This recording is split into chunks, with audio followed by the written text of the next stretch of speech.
आहे माने सर्प, आहे माने सर्प। कहा कि सर्प बुरो है तो वो तो है ही, लेकिन अहीर सर्प से बुरो है,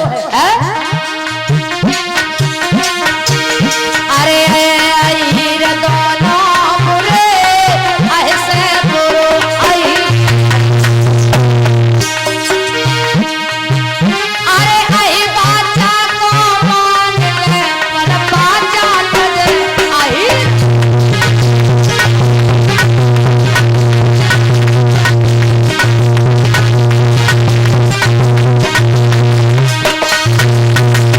देवयानी बोली महाराज अब हम यहाँ नहीं रुकेंगे।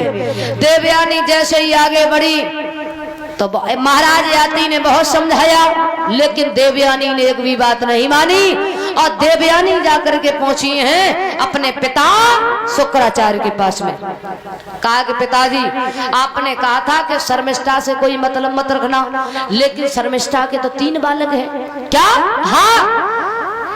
कहा कि मेरे वचन का पालन नहीं किया है याती ने, हम याती को श्राप देते हैं कि इसी वक्त याती बूढ़े हो जाए। देवयानी लौट करके आई तो क्या देखा कि महाराज याती बूढ़े हो गए। बात करके फिर गई, अरे पिताजी हमने ये थोड़ी कहा था कि बूढ़ा बना देना, अरे हमने तो ये कहा था कि आप, हम ये थोड़ी जानते थे कि आप श्राप दे देंगे। अब तो वो बूढ़े हो गए, श्राप वापस ले लो। कहा कि अब श्राप वापस नहीं हो सकता, इसका कोई उपाय है? बोले है। क्या उपाय है?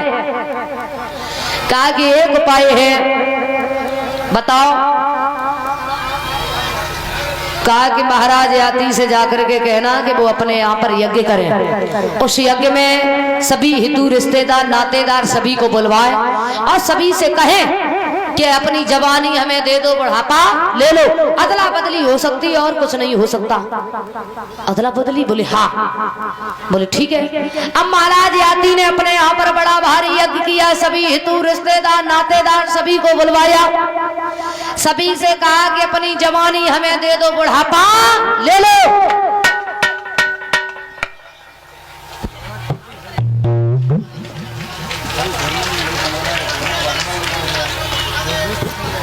और ये श्रीमान गणपत सिंह घुरकुआ ये हमें नोटों के हाथ से सम्मानित कर रहे हैं, समस्त साथियों को सम्मानित कर रहे हैं। भगवान धन के भंडार भरे रहे, दीर्घायु प्रदान करें, धर्म के क्षेत्र में आगे हाथ बढ़ते रहे, प्रभु से यही कामना करते हैं।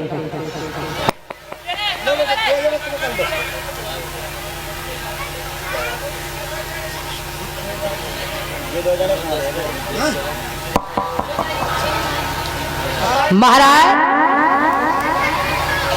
याती ने अपने यहाँ पर यज्ञ किया, सभी को बुलवाया, सभी से कहा कि आप हमें जवानी दे दो, बुढ़ापा ले लो।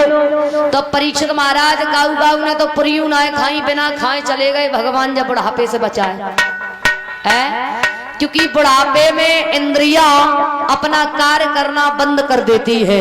पहलो सुख निरोगी काया, दूजे सुख घर में माया, तीजे सुख सुलक्षण नारी, चौथे सुख सताज्ञाकारी, पंचम सुख नंगर में वासा और छठवा सुख कंचन के रासा। प्रथम सुख बताया गया है शरीर निरोग हो, शरीर स्वस्थ हो, जिसके शरीर में कोई विकार नहीं होता है, दुनिया में सबसे बड़ा सुखी होता है। सभी से कहा, यदु से कहा कि यदु आप हमें जवानी दे दो, बुढ़ापा ले लो। यदु ने भी मना कर दिया। जो सबसे छोटे पुत्र थे पुरु, उन्होंने 100 वर्षों के लिए जवानी दी है, बुढ़ापा लिया। 100 वर्ष तक महाराज याती ने अपने पास जवानी को रखा। उसके बाद में देवयानी को लेकर के महाराज आज चले जाते हैं वन में तप करने के लिए। पुनः जवानी वापस कर दी है, पुरु के पास जवानी पहुंच जाती है। तो महाराज जब ये तप करने के लिए चले जाते हैं वन में, इन्हीं यदु से यादव वंशला यदु के 55वीं पीढ़ी पर भगवान कन्हैया का अवतार हुआ है। बोलिए गोविंद भगवान की, वृंदावन हरि लाल की। आइए तालियों के साथ में एक भगवान का भजन बोलेंगे, उसके बाद आगे बड़ी सुंदर भगवान के कन्हैया के अवतार की कथा है।